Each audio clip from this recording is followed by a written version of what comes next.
identify myself as a cyborg because I live united psychologically and biologically with technology in order to extend my senses. There are many things that happen around us that we don't perceive through our natural senses.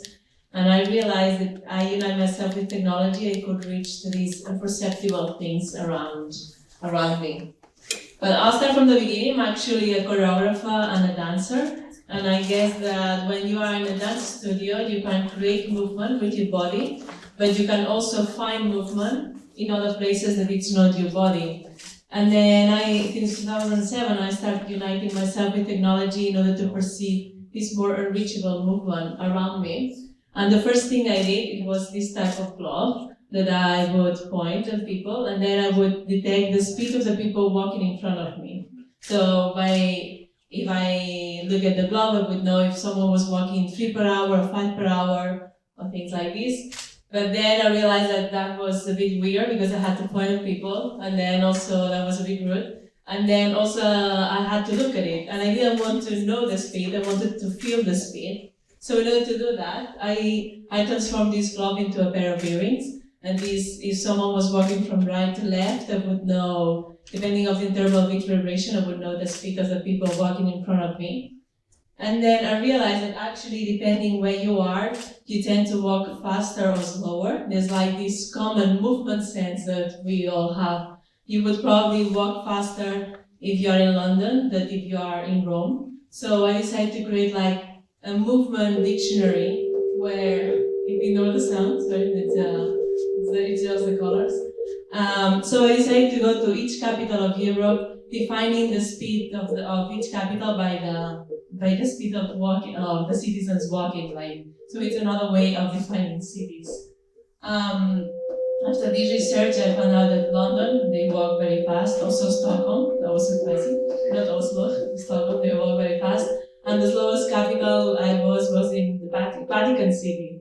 Actually, it's just a long line, no one ever runs there. Someone is running, probably something terrible is happening. So I want to tell many things, I'm going very fast. So once I decided also to turn around my earrings, and this actually allowed me to perceive what's behind our back. I think all our senses are in front of our body, but in the back of our body, we are very dead sensory talk, we don't feel things behind us.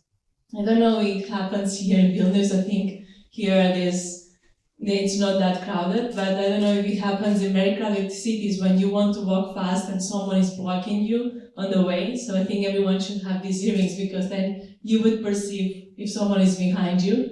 It's actually a sense that we give to cars. Cars can perceive if they're getting closer to another car, but actually lots of humans don't perceive if they have someone else behind us. So if we all have these pair of earrings, maybe the way that we move to cities, even maybe new sports would appear.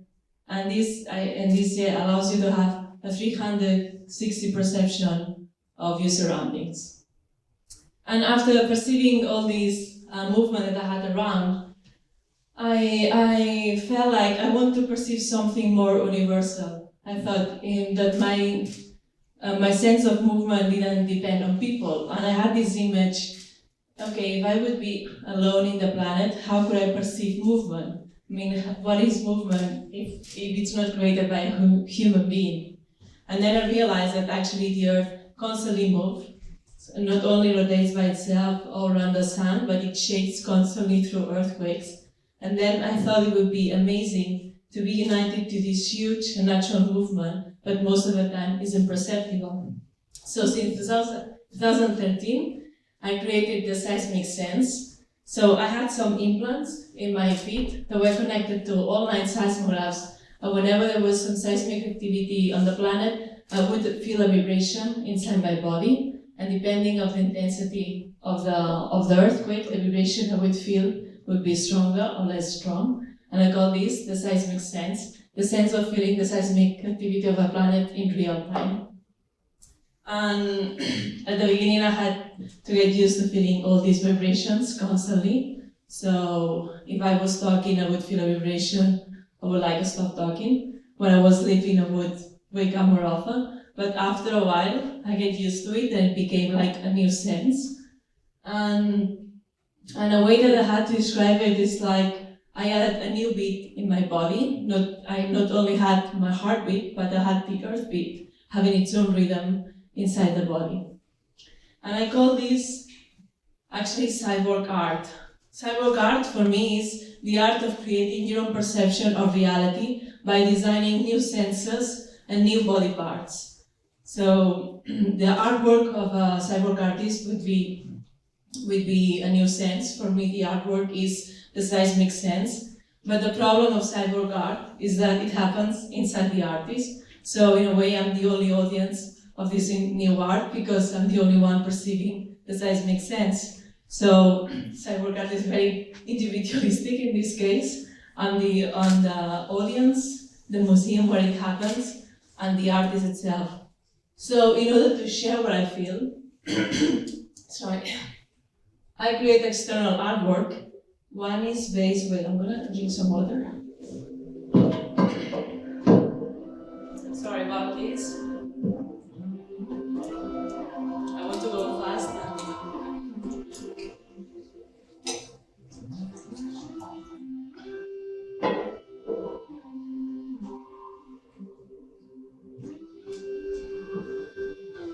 So in order to share what I feel, I create external artwork. One of these is a dance performance that is called Waiting for Earthquakes, where I usually do it in museums because it's a durational dance piece, so it can last 10 minutes, it can last hours. And I stand still, and whenever there's an earthquake, I move according to the intensity of the earthquake. So it's a bit like a duet between the earth and myself. Actually, Earth is the choreographer of the piece, and I'm just interpreting the data that she gives me. So if there are no earthquakes during the performance, there's no dance. Lots of festivals are working on this. It's like, are you gonna move or not? Like it depends on the earth, but usually Earth moves a lot. I was surprised. It's constantly moving, yeah. Another way that I have to share this is through percussion. I call this seismic percussion, and I have two ways of doing this. One is based on real time. So depending on how the tectonic plates are moving, the intensity and the rhythm of the piece changes. And I also create seismic scores. And for example, the first one I did was in Mexico, and I researched all the seismic data that had happened in Mexico in the last 50 years, and I put it all together in a score that lasted like 10 minutes, and I played it in Mexico, so Mexicans could hear how their country had been moving seismically through the rhythm of the drum. In this case, Earth is the composer of the piece, and I'm just the interpreter. Another piece that I'm doing a stage piece. It's called Phenomena, and in this, the aim of this piece is to put like natural phenomena on a stage and treat it as an interpreter. In this case, I collaborated with Kim Hiron. He's a circus contemporary artist, and we played with ice. So depending on the temperature of the place, the ice melts faster or slower. This is the trailer, but I don't know if there's time to watch it.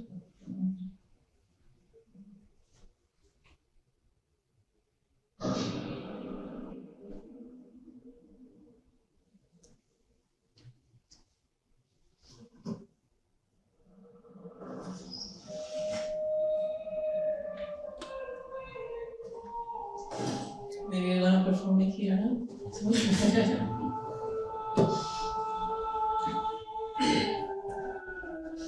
So yeah, this is one of the aims, like to I guess I aims to put natural phenomena in an artistic context, so we can interpret it and connect it in a different way and deeper way. Well, I'll pass it. Also, I collaborated actually with fashion tech people and using soft robotics. So we created a garment that reacts every time there's an earthquake. So when I perform Waiting for Earthquakes, I use this garment. People can visualize also whenever there's an earthquake, the garment inflates or deflates. And yeah, in 2010, I co-founded the Cyborg Foundation with my childhood friend, actually, Neil Harbison. And we co-founded basically with three aims. One was to help humans to become cyborgs. The other one was to defend cyborg art as an artistic movement. And the other one was to defend the cyborg rights, the right to design your own body and deciding what senses and organs do you want to have. Actually, the word cyborg has been used in many different ways. It was coined by Manfred Klein and Nathan Klein because NASA asked them to write an article, and they thought, man, being pregnant, it's more tiring. I'm not used to giving dogs. Being pregnant, I mean.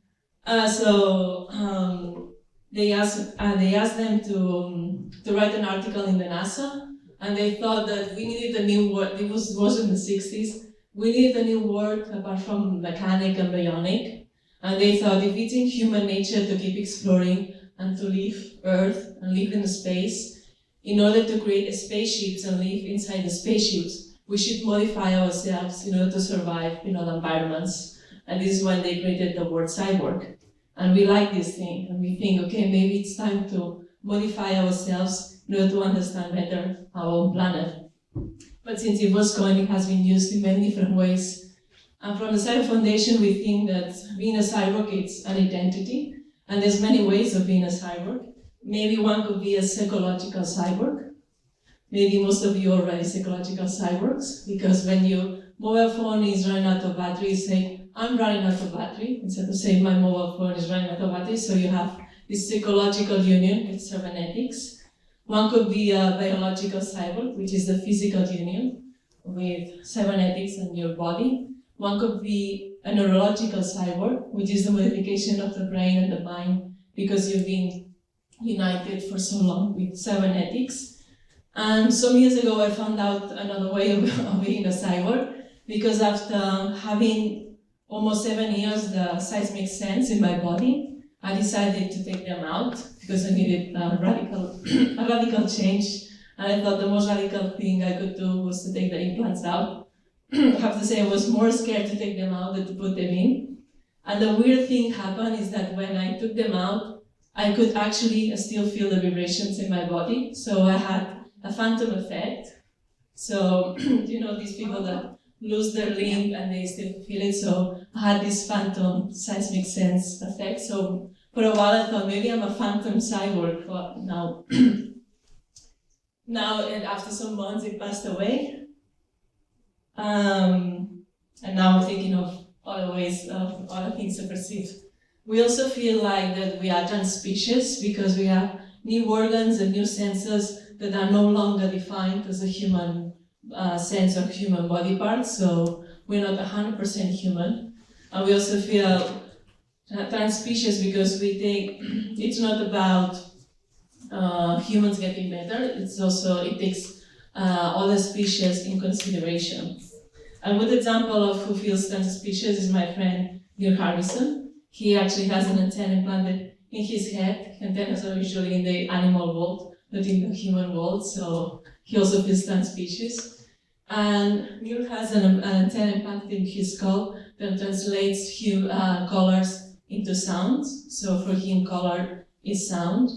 And he not only perceives the human colors, but he perceives from ultraviolet into infrared. Other projects that we did with Neil, for example, we were invited in Brazil to work in a workshop. And actually, I had the tooth missing, and he had another tooth missing. So we were collaborating with some dentists, and we had a tooth implanted in his mouth. I had another tooth implanted in my mouth. And whenever he clicked, I could feel a vibration. And whenever I clicked, he could feel a vibration. And we both learned the Morse code, so we were able to communicate from tooth to tooth by clicking our mouth. And we call this the transcendental communication system. That was the first tryout. So we went this table. I was sitting at the end of this table. He was sitting in the other end of that table. And someone from the audience brought a word. And we're like, and then he brought a word. So it was like the first tryout. And it actually worked with Bluetooth. So it was a Bluetooth tooth. I kind of like that. This is Manel that you already know. Manel has implanted some fins in his skull, and these fins capture the atmospheric pressure, the humidity, and the temperature, so he can know he's connected to the weather. Actually, if you know the atmospheric pressure, you know if it's gonna rain or if it's gonna be sunny. So he's actually the weatherman. He can feel the weather for sure. And he's an artist too, so he transposes his new sense into art. We did another, all these are prototypes, the air quality sense. So it's it will go on the wrist, not here. So if you wear this, you can know if it's very polluted or not, the air around you. So if you wear this, maybe you can choose the less polluted way to go home. Pau Prats, he did the ultraviolet perception, so the ultraviolet from the sun. Kyle Andre, he's also an artist from Barcelona. He perceives the cosmic rays, so the rays that comes from space. Calls it the cosmic sense, and he also makes music with this. And this is my new project. It's a very temporary project, actually. I became pregnant, so I have a belt that it has an ultra sensor, and it's connected to a phone. And my partner Kim, he wears some headphones that he can hear with the ocean, the bone conducted headphones. So he can hear normal, but then he can hear the sound, so he can call the baby, and he can hear his heartbeat and the liquids of the amniotic sac. So he's actually digitally pregnant, and I'm biologically pregnant. And we make cyborg family concerts. We did some in Washington, we're gonna do another one in Spain, where we transform the heartbeat of the baby into speakers, and we mix it with our heartbeats and our sounds, so we use our bodies as instruments, and we create like a concert, and we both move, so we also move on the stage. So in August, we won't be able to do any more shows. So all these sensors actually connect us to the reality. We now that we define ourselves as cyborgs, we don't feel closer to robots or to machines, but we feel closer to Earth and to other animals. So we kind of feel like that we are like the hippie cyborgs. Sometimes when people think that they're cyborgs, it's very different from what we feel. Sometimes what we think is very unnatural is actually very natural. I mean, animals can fly, animals can perceive ultraviolet, infrared. Even immortality already exists in nature, because there's a jellyfish that doesn't die, that keeps regenerating. So if we take a look at nature, we can get very inspired how they live. And we call this revealed reality. We don't think that we do virtual reality or augmented reality. We feel that we do revealed reality because we perceive a reality that actually exists, that it's not invented, but we cannot reach. So it's like creating new senses, like revealing this reality that exists in our planet, but we cannot reach. This was started like a joke, but now I feel it because we were invited in these virtual reality events, and we're like, we need to make up something. We do real reality. And also, we have arrived in a time actually humans have been modifying the planet we live in for hundreds and hundreds of years in order to live more comfortable, but maybe we have arrived in a time where we should modify ourselves in order to understand better where we live and how our planet works. Instead of changing the environment so much, we should change ourselves and adapt, like other animals maybe do. And this is like the last thing. We also like to create new words, and I think it's important to create new words, new concepts, and new ways of experience. When I had the seismic sense, I also connected from now and then to the seismic activity on the moonquakes. And we call this to be a sensonaut. We no longer need to be an astronaut and go physically in space in order to explore it. We can create new senses and explore space while we are on Earth. And yeah, that's it. I think that as a conclusion, I think we humans are the ones who need to make sure that the union between technology and humans doesn't alienate us from nature, but instead bring us closer to nature, to other animals, and even to space. Thank you.